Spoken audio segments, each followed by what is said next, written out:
Защо лаптопите в магазините на Apple винаги са леко притворени под странен ъгъл и как това увеличава продажбите?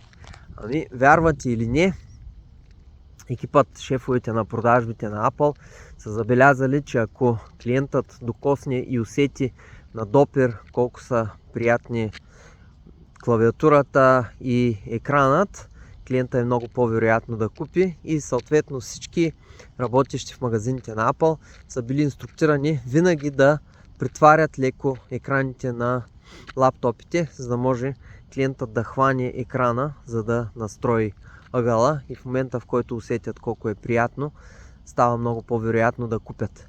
А вие какво правите в тази посока, да може клиентът ви да усети и да разбере какви са ползите от употребата на вашия продукт или услуга? Колкото повече усилия полагате в този аспект, толкова по-голяма е вероятността клиентът ви да купи.